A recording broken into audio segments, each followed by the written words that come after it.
Order! Order! You are an incorrigible delinquent at times. Behave yourself, man!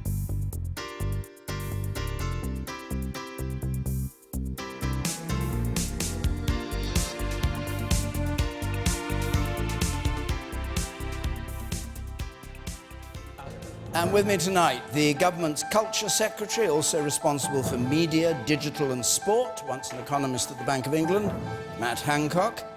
An MP for more than 30 years, one of Jeremy Corbyn's closest allies, the Shadow Home Secretary, Diane Abbott. The only Green Party politician to have succeeded in becoming an MP, the co-leader of her party, Caroline Lucas. An Australian-born human rights lawyer who represents the WikiLeaks founder Julian Assange, Jen Robinson, and a comedian whose material includes economics and politics and who supports Brexit, Simon Evans.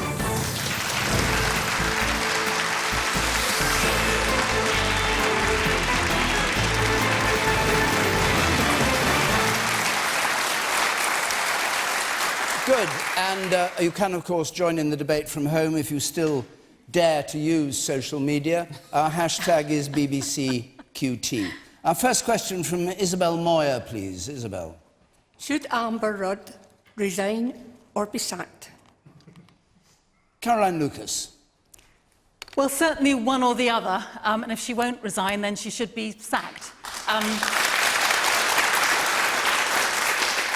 I think the Home Office is completely out of control. I think that it is making cruel and callous decisions. I think that there are Kafkaesque demands being made on people for paperwork and so on. So I think there's every reason to suggest that she doesn't seem to have any idea about what's going on in her own department. Watching her in the Select Committee yesterday was absolutely painful, where question after question she didn't know, and in particular not to know that there is a real systemic problem here. To me, is incomprehensible. Every single MP knows that there is a systemic problem. Anyone who has tried to contact the Home Office knows there's a systemic problem. So I think she should go, but I think that's not enough. I think we need to have a root and branch transformation of the Home Office. I think we need a commission of inquiry to find out exactly what is going on there, because it isn't just the Windrush generation, sadly. It is so many people who have tried to interface with the Home Office and find themselves treated with contempt, frankly. There's no other word for it. You know, time and again, I've tried to contact the Home Office on behalf of my constituents, and you wait for months and months, if not years, actually, frankly, sometimes, trying to get a decent answer out of them. People deserve better. So yes, she should go. The Home Office itself needs to have a root and branch transformation. But there's also something about the culture as a whole. And I just want to say one thing there, that, you know, this didn't happen in a vacuum. It happened at a time when immigrants are vilified over and again by our tabloid media, by the way in which the government tried to make landlords into kind of border guards. This is not happening by accident. What happened in the Home Office didn't happen by accident. It was a deliberate policy. It was an obvious outcome of this hostile environment, a hostile environment which Amber Rudd herself has said she wants to make even more hostile. She wants to speed up and get rid of even more people.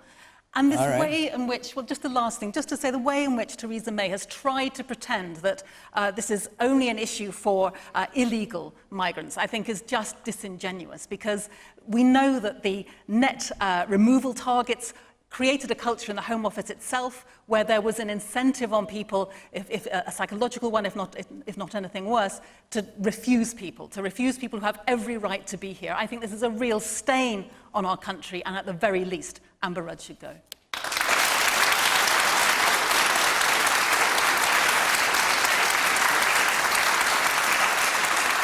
Matt Hancock? No, she shouldn't. And there's a reason that she shouldn't, which is that after what we've seen over the last couple of weeks, and in particular after the revelations about the Windrush generation, the most important thing that we must do now is make sure that we put the system right for the future. And Amber Rudd came out early to apologise wholeheartedly for the problems that had been brought to light with those who'd come to this country in the Windrush generation. And in a sense, the words at the moment don't matter. What matters is that we get the actions right to put the system right. People were invited here, and they are British, and they are, of course, they have every right to remain here, and we need to make sure that they have the documentary proof of that. How do they get that if it's been abolished? Sorry, just to interrupt you. How do they get the documentary proof if it doesn't exist? Well, we've put a team in place now to make sure that we can get this right for the future, for those who came before 1973, for the Windrush generation who were invited here. And the crucial thing is this. We've got to make sure that this country is gregarious, outward-looking, that people, everybody who lives here and has a right to live here feels welcome here. And this means solving some deep-seated problems that have gone on for some time. What about what Caroline Lucas said about Amber Rudd's performance? She said yesterday we don't have targets for removals. It then turns out today that you did have targets for removals. It's that kind of thing, isn't it, that makes people think she's not up to the job? Well, there's localised targets. There's no Home Office policy for targets that get ahead of a decision about an individual. There are rules about immigration. What's a target then? But it's very important that we have rules and control over immigration, and that those rules are both allow that control, but are also fair. And Amber Rudd's instincts are right on this, and I have every confidence that she'll be able to put it right. And what matters now is that we get the system right for the future. All right, well, we'll go back to targets perhaps in a moment. Diane Abbott. Of course, Amber Rudd should go, and I'll tell you why. That Windrush generation, who people are shedding crocodile tears about now, I knew that generation. It was my parents' generation. There is no more patriotic group of people. There was no more harder working cohort of people. And the way they have been treated is shameful. And let me say this about Amber Rudd. Matt is saying, oh, it's a recent revelation. In 2014, when Theresa May was Home Secretary, she changed the law to remove the protection from Commonwealth citizens. And I voted against that change, and I stood up in the House and prophesied what would happen to British people who people just assumed were immigrants. It's not a recent revelation. She's only done anything because it became a scandal in the newspapers. She has to go. How can you expect Commonwealth citizens to have any confidence in this government if Amber Rudd is allowed to get away with prevaricating, get away with saying one thing one day, the other the next day? We owe it to a group of people who helped to build this country to make sure that Amber Rudd goes.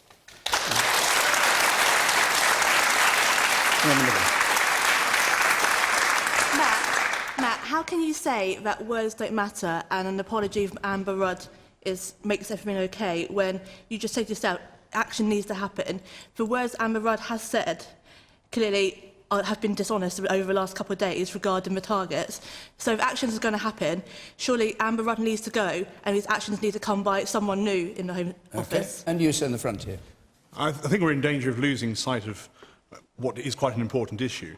Obviously, the Windrush scandal is a scandal, but actually I think there is a need to look at the number of illegal immigrants and generally migration into the UK. There was an article recently in the paper, obviously Boris Johnson wants to have this amnesty, suggesting there's between 500,000 and 700,000 illegal immigrants in the United Kingdom that the Home Office presumably don't know about. I feel we need to make sure we're actually doing something about that and not losing sight of that in the scandal that's arisen. OK. I'll come to Jen Robinson. I absolutely agree that the apologies are not enough, and Amber Rudd has a lot to answer for, but so does Theresa May. She knew about this in 2014. There was a legal action group report in 2014 which reported on all of these stories. And instead of taking action on the stories and implementing recommendations that are now being implemented to protect the Windrush generation, she instead implemented more reforms, more hostile environment reforms, to make it worse. So these apologies to me are empty words. This action could have been taken a long time ago. And as a fellow Commonwealth citizen, who has chosen to come and live in this country, to work in this country. It is utterly offensive to me and unfair that people that have lived here for 4 times longer than I have are being denied their ability to stay. They have contributed to this country, they have paid taxes in this country, and it is a terrible reflection on Britain and its leadership in the Commonwealth to have treated Commonwealth citizens like this who have developed and contributed to the wealth and prosperity of this country, and it has to change. Okay. The man in the pink shirt there, you see. It would be a clear indication of it being the immigration policy and not thinking about the policy, not the individuals concerned. It would appear that Amber Rudd and the Home Office in 2016 made the decision that the people wanted immigration control, but didn't think about the impact on the individuals.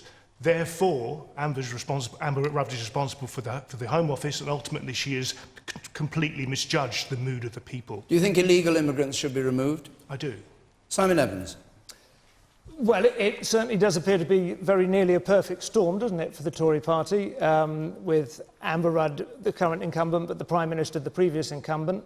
It couldn't be set up very much more neatly than that if you wanted to bring them down. I think you would struggle to find anyone who would say on record that they don't feel a certain amount of shame about the whole episode, as Diana said, and I don't think, again, anyone will quibble. These are not people who should be regarded in terms of immigrants, illegal or otherwise. They're citizens, they're British. And it's an extraordinary litany of incompetence. I think, in terms of whether she should resign or not, I can give you my personal opinion, my gut reaction, which is fairly worthless. I would say it probably depends really not on whether we wish to see retribution, but whether Amber Rudd staying in place is most likely to see the necessary reforms take place as quickly as possible, or whether her going is more likely to see that. But what I will say, I think, is this, that there have been decades of confusion and dishonesty in immigration policy in this country. Under Tony Blair, there were many years in which immigration was concealed from the British public. When they discovered that,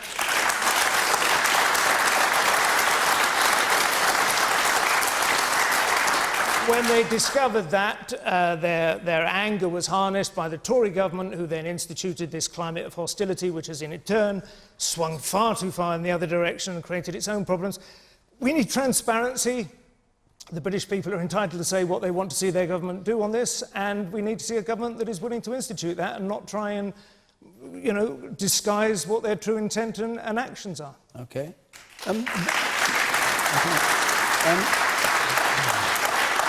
Do you agree with Boris Johnson, the Foreign Secretary, that there should be an amnesty for illegal immigrants who are here, who've been here for 10 years? No, I don't.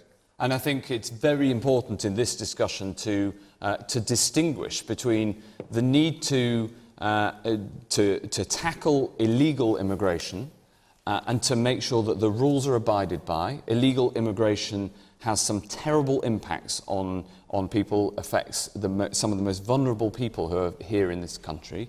We need to make sure that we tackle illegal immigration and abide by the rules. But the thing about the Windrush generation is that they had every right to be here because we invited them here, and they're British. That is why it's so important that we put this right and put it right properly and for good now. Diane, do you believe?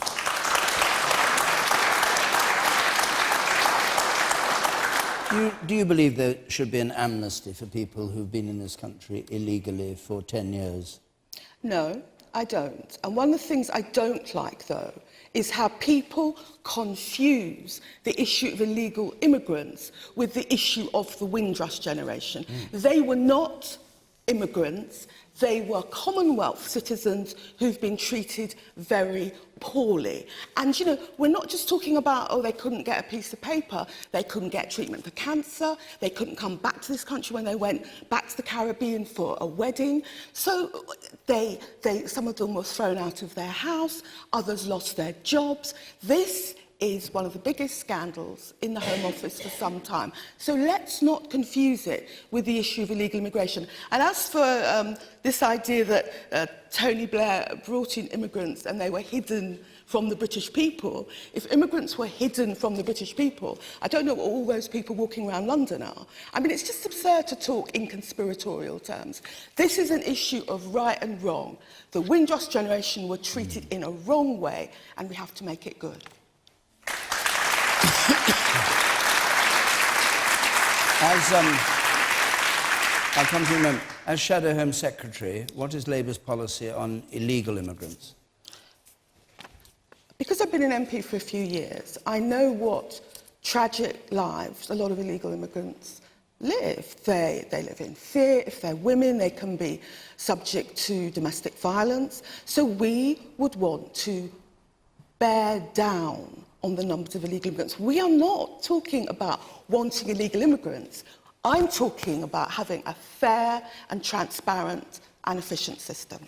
Can I just say that I don't think that our current system in any shape or form is fair, and I think one of the things that's particularly unfair... No, I know you're not, but I'm just saying that this is going wider than just Windrush, because I think one of the very unfair things about our current system is, for example, if you want to marry and bring in someone from a country outside of the EU, you have to have a salary of over £18,600. Now, that is just simply unfair. 47% of the population are not going to earn enough money to be able to bring in a wife or a husband from a country outside of the EU. How on earth is that a fair system? How is it fair when I've got a constituent who's been trying to find out why he's not allowed to join a British wife? He's been told that he somehow didn't turn up often enough to the immigration centre to provide evidence, but he's not given any information about what he's done wrong. And that's why it is Kafkaesque when you've got people who are being told they've done something wrong in their past, which is why they're not now allowed to stay, but they're not being told what it is. I've been trying to find out since July of last year.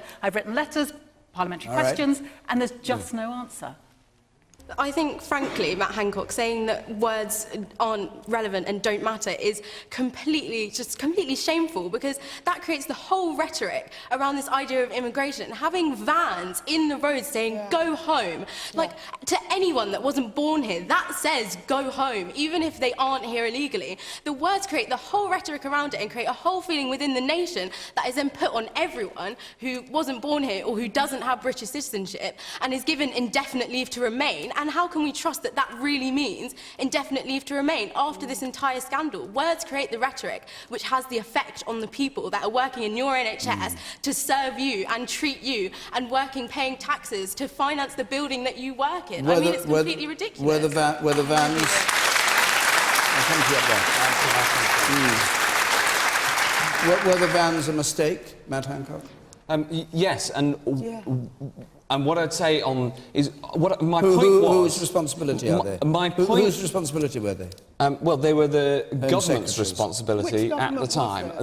Look, the government in which I serve, and I accept the anger, and I acknowledge the anger, and I think that the anger that we've seen over this is justified. And the point I was making is that words alone won't solve this. What matters is the action that we take now to solve the problem, and getting it right. I don't want to interrupt you, but your words you say won't solve it, but words, she was saying, created the problem in part, because using the words go home, and if you know somebody who's illegal, ring this number and all that. I was talking in respect to the response now. But you were against that policy? I'm talking, which was the present Prime Minister's policy? I'm talking about the response now. I know you are, but I'm asking you about what she said. Well, I think that in...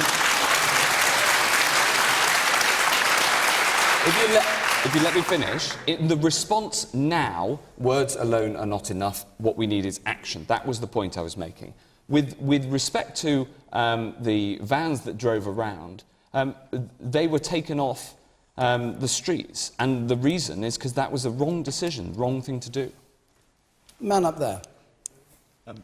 Yeah, I'd like to, if I may, just go back to what Diane Abbott said with regards to viewing illegal immigrants, and she talked about the problems with sending them back. For example, women, they might be victimised. Does that mean then that you are okay with sending certain illegal immigrants back, but only keeping the ones that we feel empathy for and feel bad for? Is that the criteria you're setting for it? Because if we feel bad for people we're bringing in, it's like, oh, okay, that's okay, because we feel bad for them and that's wrong.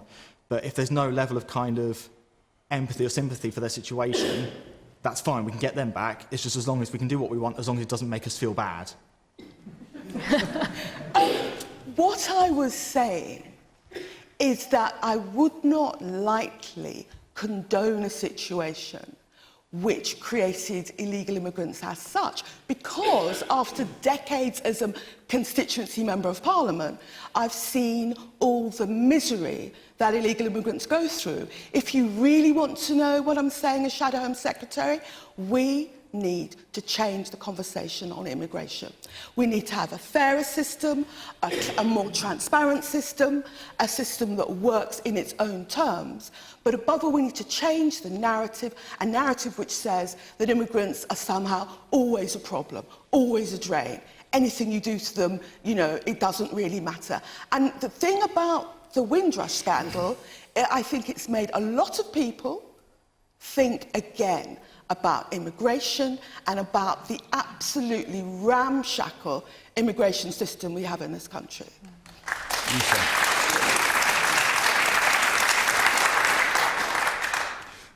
We've had a 20-year period in which no politician of any party has stood up and made the case for positive immigration.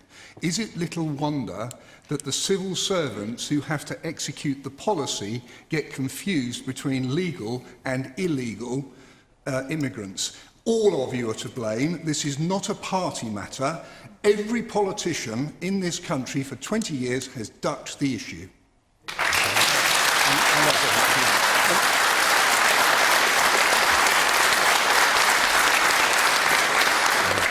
And you down here. I was going to come to you a moment ago. Sorry, John. Can you get to, yes. Okay, so the point that I want to make really is about making people feel welcome. So I came to the UK in 1973, and I have held a British passport now for more than 30 years. But every time I go to renew it, I'm always reminded that it's actually not worth the same as someone else's British passport, because I always have to prove that I'm a British citizen, in spite of having a British passport. So I don't feel welcome when I come to renew it. Want to come in on this?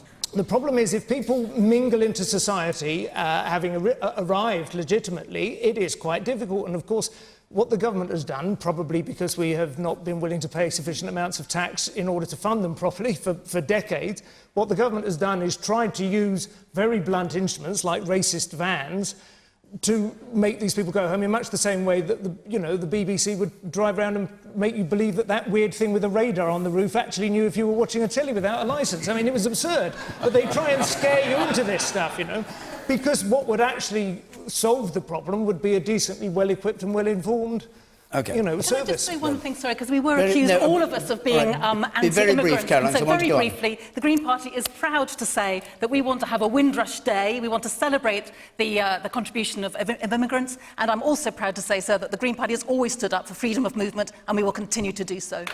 Okay.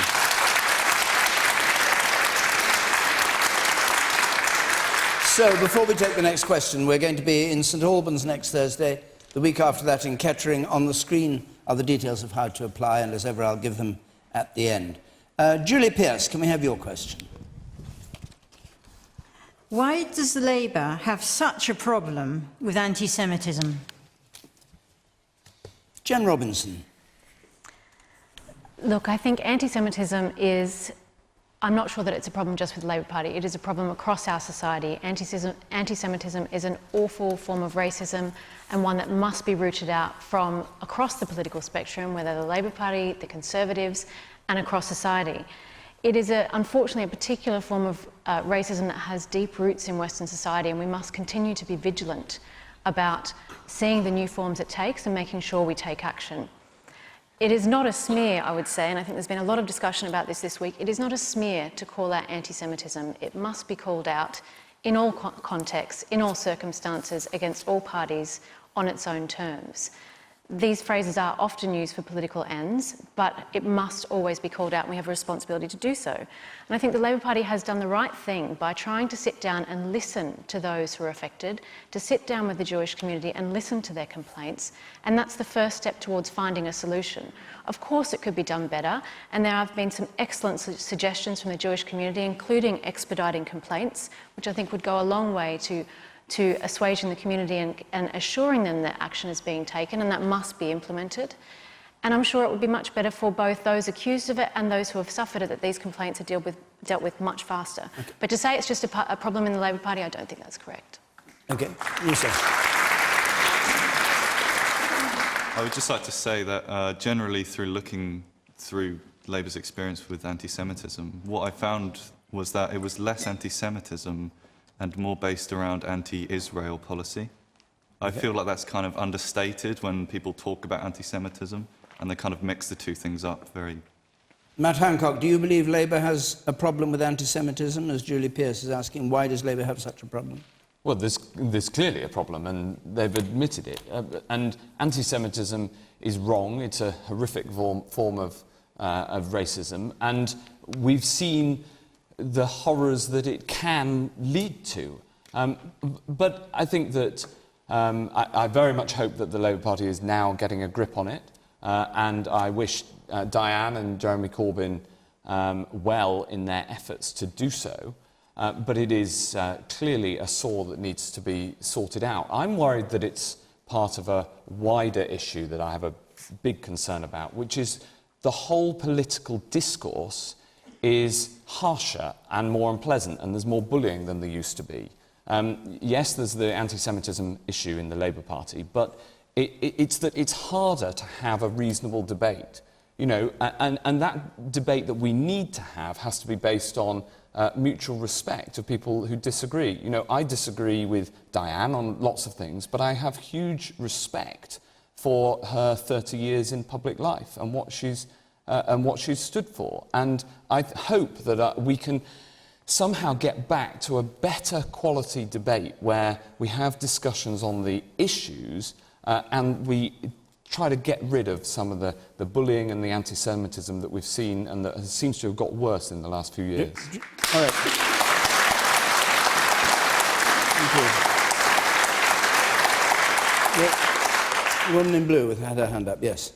Yes. While I agree that anti-Semitism isn't totally the unique property of the Labour Party, and we do have an anti-Semitism problem a little bit in the whole of the society, just as we have some racism in the whole of society, you can't deny that it's a much more profound and extreme problem with Labour, and I think that goes back to what somebody over there said, that some people in the far left, Corbyn, and the people in the far left of Labour have a problem with Israel, and I just wonder why they always set Israel up as the kind of hate state. And you look at, okay, the way they've treated the Palestinians, but Turkey has treated the Kurds terribly.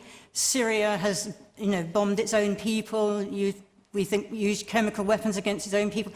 Lots of states, especially in the Middle East, do atrocious things, including Israel. But we don't hear Corbyn or the far left criticise them. It's always Israel, and you've got to think, why? Well, Israel is the only Jewish state in the world, and those others are not Jewish states. Diane Abbott.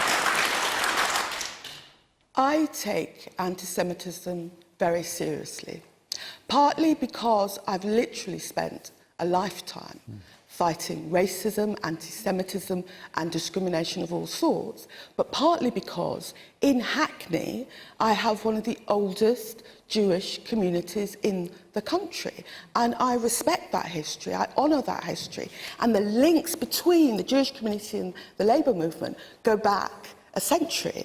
But there's clearly a problem in Labour that the party hasn't tackled properly. We are moving forward now. We've got a new General Secretary. We're bringing in a team of lawyers. We're going to resolve the most serious cases, including Ken Livingstone, by July. But I would say this. Because I take anti-Semitism very seriously, for instance, in my constituency, I have a community of Haredi Jews that are actually subject to hate crime more than other Jews, because, they wear that costume, they walk to synagogue. But because I take it seriously, I hope people aren't going to make it some kind of party political game. Anti-Semitism is wrong. I fought it all my life. I'm glad that we're acknowledging in the party that there's more that we could do. But if we just make that issue of racism and anti-Semitism descend to some party political game, we're not doing the seriousness of the issue justice. When you said a couple of years back that it was a smear against ordinary party members to say the Labour Party has a problem with anti-Semitism, which you said to Andrew Marr, I think it was, do you still feel that it's that, like Len McCluskey said, that people who go in on anti-Semitism are actually smearing Corbyn and smearing the party? Anti-Semitic views are confined to a tiny minority in society and a tiny minority in the Labour Party, but they're undeniable and they're horrific. And I took part in a debate, I think it was last week, where a number of MPs on both sides spoke about their personal experiences, and that was very moving. But the idea that there is much more anti-Semitism in the Labour Party and none in any other party, that can't be right. Simon Evans. Well, that's interesting. I mean, I think I can understand why Diane is saying that, and certainly I think historically parties have taken advantage of an unfortunate tendency or a slip of the tongue or something to pounce, and certainly divisions within parties have tried to gain ascendancy within their own party off the back of that. But I really don't think you can regard this present circumstance as an example of that. I think it is... I mean, to be honest, it was almost, if it wasn't so serious, it was genuinely quite comical at one point. Ken Livingstone couldn't appear on camera without talking about Hitler, and it just became quite laughable. But I think what we really have here, more than anything else, if you want to approach it and say root it out, what we have is a problem that Jeremy Corbyn has with specifically addressing specific issues which he is being asked to do. He did it again with the IRA, of course. He has referred, and there was a time, of course, when he was on the backbenches, and in my view, he was very well suited to that situation. You know,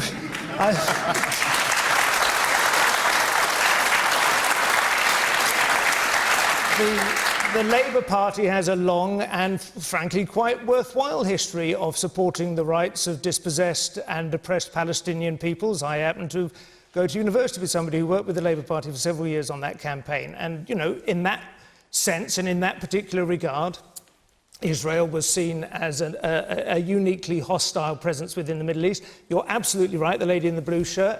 It does seem to get attacked a good deal more than other Middle Eastern countries for what are not uniquely hostile activities, but it has a unique history, I suppose, and this does tend to, you know, because it moved in onto somebody else's territory. But the reality is Jeremy Corbyn has had the opportunity to deal with this, and he has flunked again and again and again, and he has allowed this smouldering, you know, bushfire to just rage now, and it's in serious danger of splitting the party in two. I honestly would not be remotely surprised to see that happen now.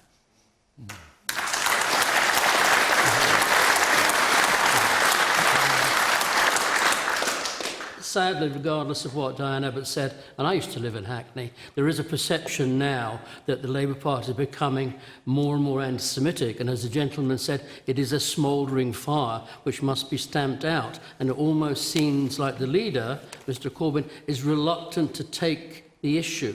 We're in a town where Magna Carta was born 800 years ago.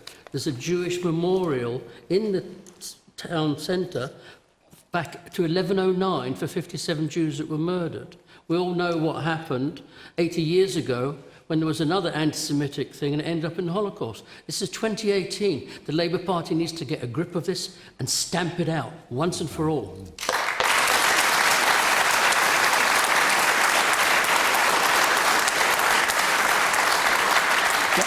Caroline Lucas.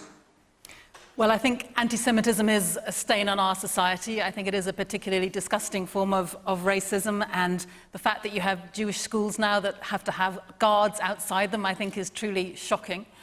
But I think as well that we shouldn't be playing politics with it. I think that there is anti-Semitism in society. We can never say it's gone, so we have to keep fighting it whenever we see it.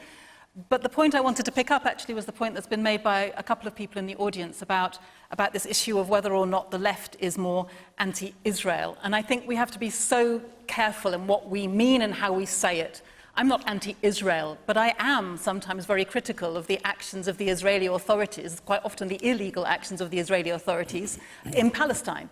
And I do get very frustrated that quite often that isn't called out when there are, for example, more homes being built on the occupied territories against UN laws, when there are housing being demolished, when the wall is being built in a way that basically cuts Palestinian farmers off from their land. I don't think we should be afraid of being able to say those things in a way that is not anti-Semitic. We're not saying anything about Jews, we are saying something about the policies of the Israeli government and the Israeli authorities. And I think making that distinction is hugely, hugely important.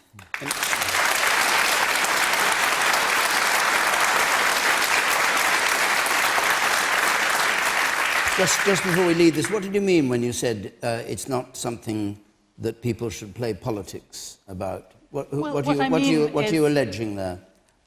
Well, what I'm observing is that there's been an awful lot of focus on Diane and the Labour Party, and I don't believe that anti-Semitism is solely the preserve of the Labour Party. I think it is in society, so it'll be in all of our parties, and therefore it is for all of us to be on our guard, to put in place as many structures, policies, processes, education and so forth to make sure it is stamped out, rather than just thinking, well, it's a problem for someone else over there and they need to sort it out. We all need to sort it out. It was a union leader, Len McCluskey, who said there'd been sustained smearing within Labour of Corbyn talking about... I don't think that was a helpful comment for him to make. And also, he entirely supports what Jeremy's trying to do on anti-Semitism. When he was talking about smearing, he was talking about a range of issues. And if you want to know more about what he was saying, perhaps you should interview him. Interview him? He does come on this programme. He does come on this programme. We also all read his article in the New Statesman. So there we are. Let's move on. Let's have a question from Eloise Carter, please. Eloise. Is it not time that as a nation we accept Donald Trump as President of America instead of continually knocking him down? OK. Who would like to go on this? Simon Evans, you start on this one. Well, I suspect David has chosen me because I was on the News Quiz, a Radio 4 programme, a couple of months ago, and I spoke in support of Donald Trump's achievements. No, I didn't know that. Oh, you didn't? No, OK. I didn't know. No. So you can do it all again, fresh. In front of a Radio 4 comedy audience, I don't think as much oxygen has been sucked out of the room in as short a period of time for quite some... It was a bit tongue-in-cheek. He's not my guy. He's not my choice of president. I preferred the smooth panache of Barack Obama to the brash, vulgarian, short-fingered buffoon. But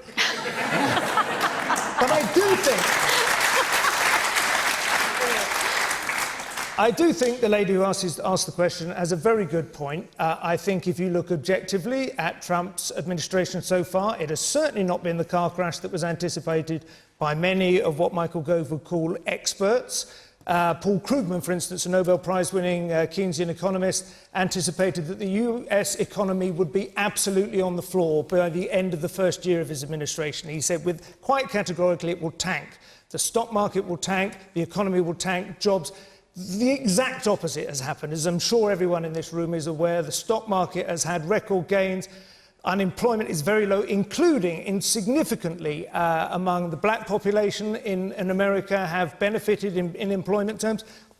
Obviously, there are all kinds of complexities, nuances and details, and obviously certain aspects of his manner are anathema to our perhaps rather sort of elder statesman. I saw somebody recently in a newspaper say that we have in this country always rather like to regard ourselves as Greece to New York to Rome, meaning that we are the intellectuals and that they are, And in fact, they said, the truth is that political discourse is continued at a far higher level, a more intellectually and philosophically ambitious level in America. And Donald Trump is just a strange outlier outside of all of that, and they're all appalled by him in that respect. But the truth is, America is actually doing OK at the moment. And to be honest, I suspect Donald Trump's instincts in the Middle East were probably better than those to which his administration has forced him into in recent months as well. So yes, I think in short it is about time we just grew up, welcomed him here without covering him in eggs and rotten tomatoes, whatever some people have in store for him, and try to do business with what is quite clearly a very important ally in a post-Brexit world. Okay. He's...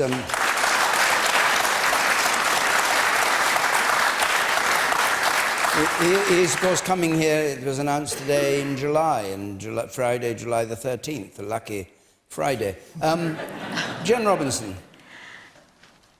Donald Trump is not our president, though sometimes you might wonder, given the decisions that this government makes, to do his bidding at the first ask. What are you thinking of there? Bombing Syria, for example. We do not have to accept him. He is not our president. We don't get to vote in the US. And it's important because the rest of the world is always affected by US policy making, and we must continue to be critical of the decisions that the US government makes. We don't get to vote, but they affect us. Now, on free speech, Donald Trump has had has been taking terrible positions, and I speak with this with personal experience representing someone who is inside an embassy in this country because of this government's refusal to provide an assurance against extradition to the US. Now, should we be extraditing a publisher to the US to face prosecution for publishing information? People say, well, Donald Trump tweeted, "I love WikiLeaks." The US CIA Director, Mike Pompeo, who is now the Secretary of State, said that WikiLeaks is a hostile non-state intelligence agency and should not benefit from First Amendment protections. The US Attorney General Jeff Sessions said that it is a priority to prosecute WikiLeaks.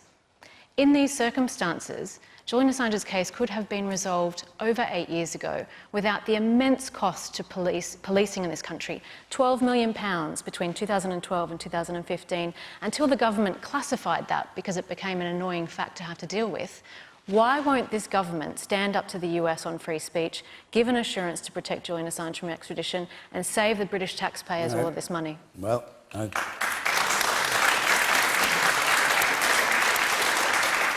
it wasn't the question that was put, but you're a lawyer and you choose how you'll answer any question, I suppose. But I do want to go back to Eloise Carter, who asked the question. What do you think of what Jen just said?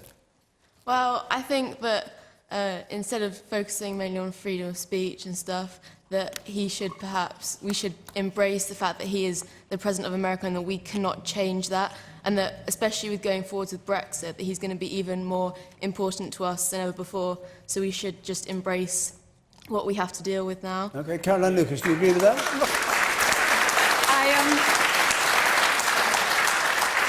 On a great many levels, I do not agree with embracing President Trump. I can assure you of that. But I think this is a man who wages war by Twitter. He's refusing to engage in talks over nuclear weapons. He is undermining global climate discussions and pulling the US out of the climate talks. So I think he's a person who foments hate.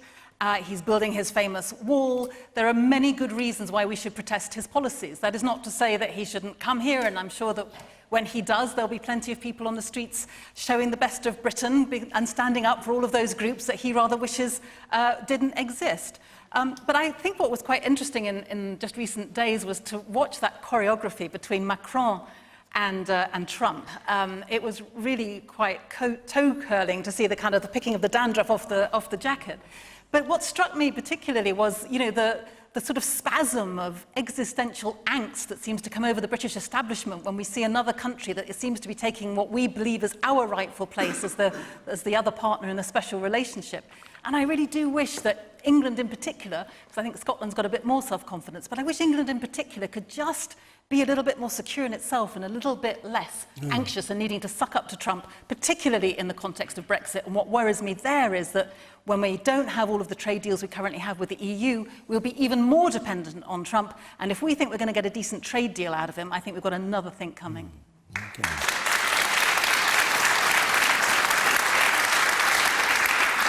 So, Matt Hancock, that implies that Theresa May was a bit jealous of Macron's reception and the...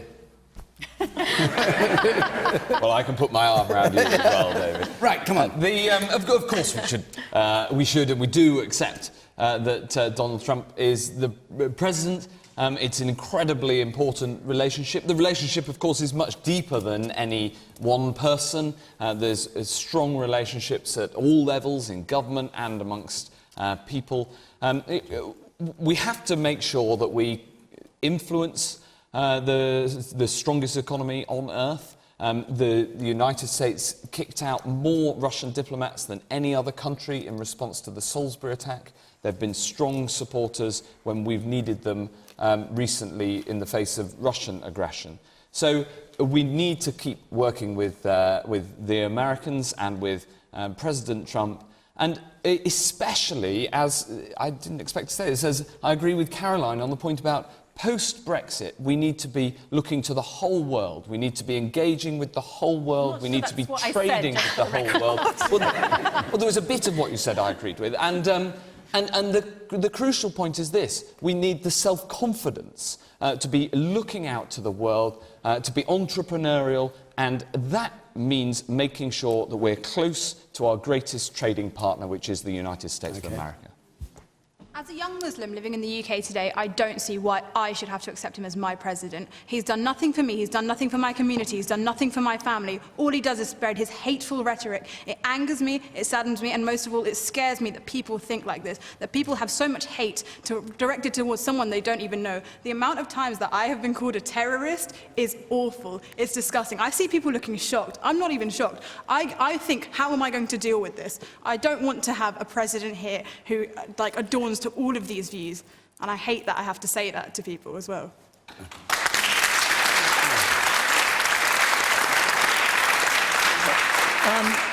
President Trump is acting like he's his own boss still. I mean, he's always run his own company, and that's the way he's running the United States. He appoints advisors and then he fires them, and he makes threats to people and he doesn't follow them up. But one of the good things that might have come out of his presidency so far is his threats to North Korea. And, you know, North Korea is now coming out a little bit. It took part in the Olympics. It's having meetings with South Korea, and it may be meeting President Trump. So if he's reduced the threat of a nuclear war caused by North Korea, then shouldn't we give him a bit of credit for that? Diana, do you agree? The United States is an important ally, whoever the president is. There's an enormous amount of cultural and social affinity between the British people and the American people. But when Eloise says, why do people keep knocking down President Trump? Nothing damages Donald Trump more than his own actions. Do people remember during the presidential campaign, Trump boasting about grabbing women by their private parts? Have people forgotten so soon his horrible anti-migrant narrative? A really poisonous narrative which I think comes across the Atlantic also. The idea that you have an American president that is coming away from dealing with climate change, the idea that you have an American president that gets up, tweets something, and in 48 hours we're bombing Syria, that is not the sort of leadership we've been accustomed to look for in America. So when you say, why do people knock him down, it's his actions and his attitudes which has made him so frightening to so many people in this country. And no, I will not be demonstrating against him, but people who do demonstrate against him coming here have every right to do so.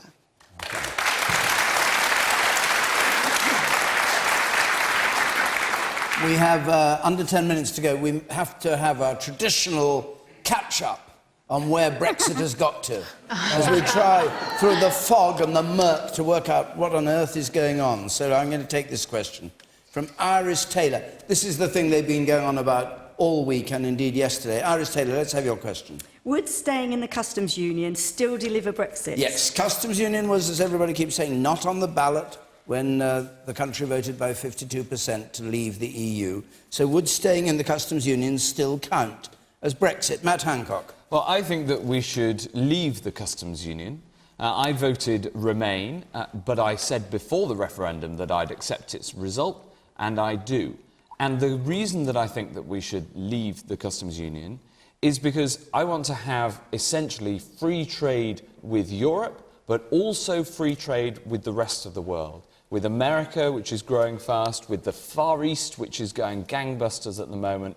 And I want Britain to have that self-confidence, to be looking out to the whole world, to be able to strike trade deals of our own, as well as having good trade with Europe. Because it is this trade right around the world that generates jobs and prosperity and makes Britain what it is. Just to clarify the point, if we stayed in the customs union, you would regard that as not leaving, not honouring the referendum? I don't think that's the best way forward. I think the best way forward is to leave. No, that's not quite what I'm asking.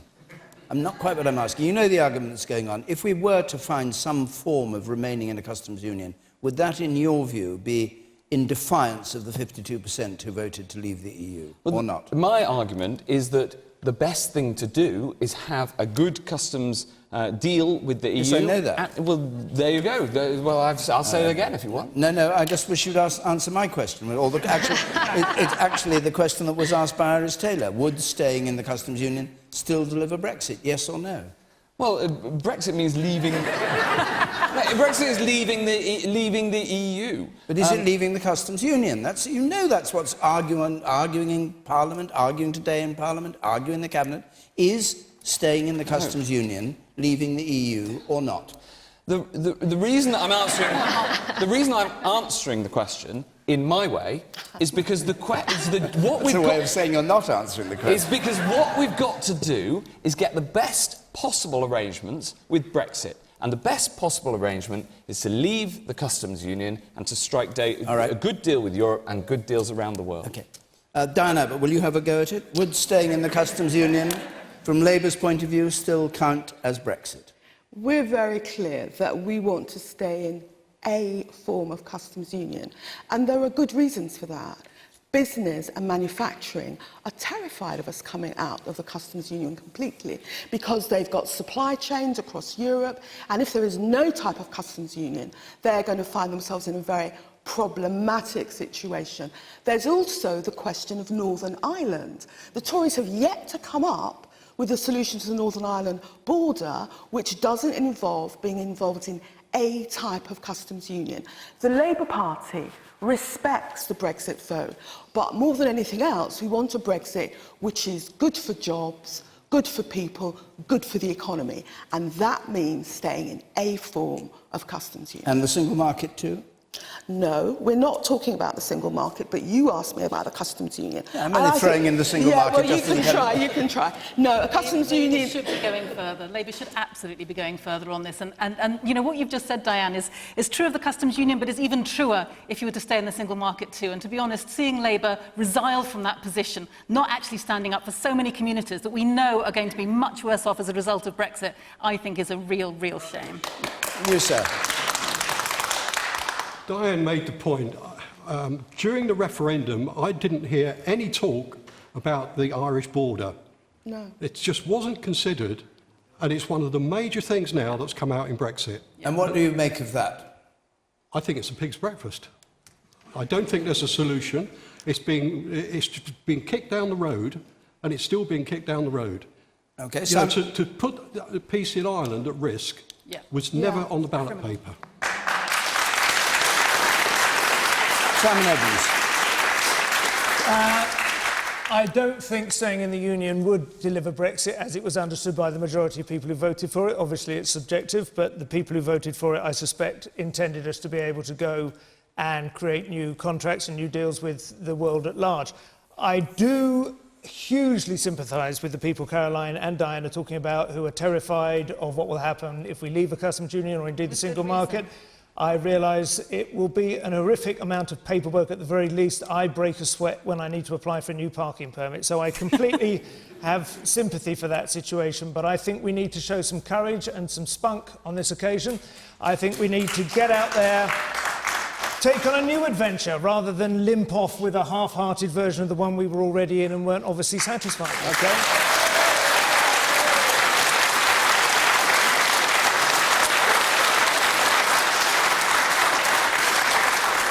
Jen Robinson. Well, I think that raising the point of Northern Ireland drives home the point, both about the customs union and about every other part of this plan, is that this government doesn't have a clear plan.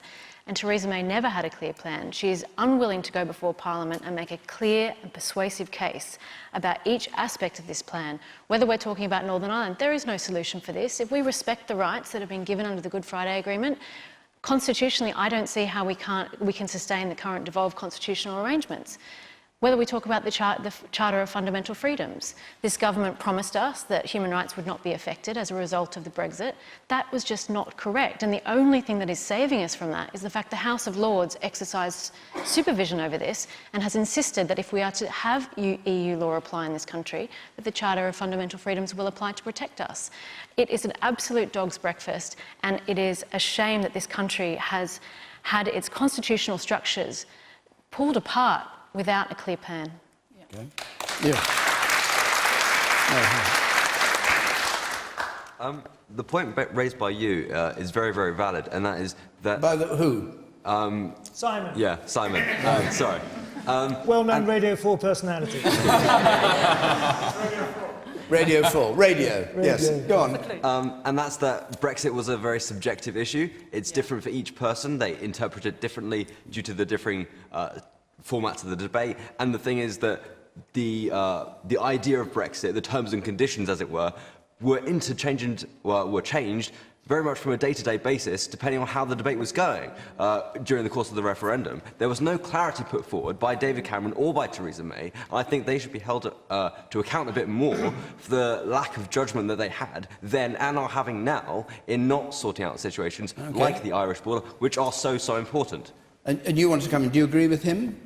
Yes, I do. I think surely whether we leave the customs union or stay in, there's going to be a cost either way. There is no Goldilocks position on this, and I think if we leave, we will probably have to pay higher access tariffs to get into Europe, and if we stay, we will lose out on the option. But do you to think there's negotiate. something defined called Brexit, which when people voted for it, they knew exactly what they meant? Or do you think, like the man before you said, nobody quite knows what anybody meant? I think, as has been said before, there was nothing on the ballot paper about the customs union in or out. There was nothing on about the Irish border. Those have emerged, and they are causing real problems for trying to move to a negotiated solution. In fact, at the moment, I can't see how it's going to happen. OK, last word from Iris Taylor, if we can find you. Iris Taylor. I haven't had a chance. Have you not? Oh, you did speak. I had a little tiny intervention. Oh, all right. Well, intervene a wee bit more, but not too much. Well, on the point that was just made over there, then I think what you've described is actually a very good case to have a people's vote on the final deal, because so much has become apparent. But we just knew it before, so that is a very good reason. I mean, people are booing. Hey, shush, you're using my timer. No. I don't know why you're booing democracy. You know, what we're talking about here is your right to have a final look at the deal. And if you like the deal, then by all means stay in. But if you don't like the deal, then it should still be an opportunity to remain inside the EU. Simon talks about, we should have courage for this adventure. Well, it's all very well to have courage for this adventure if we're having perhaps the lifestyles that some of us do. But if you've got losing your jobs, if you're seeing your industries leaving your area, then that's not an adventure, that's a nightmare. And on Northern Ireland, how could we be so criminally reckless to be jeopardising the Northern Ireland Agreement? Putting it on the altar of an extreme Brexit. It is criminally reckless, and it should not be allowed to happen. You've got to stop because our time's up, I'm afraid. There could be nothing worse for this country than going through that referendum debate again. We voted to leave it, we've got to leave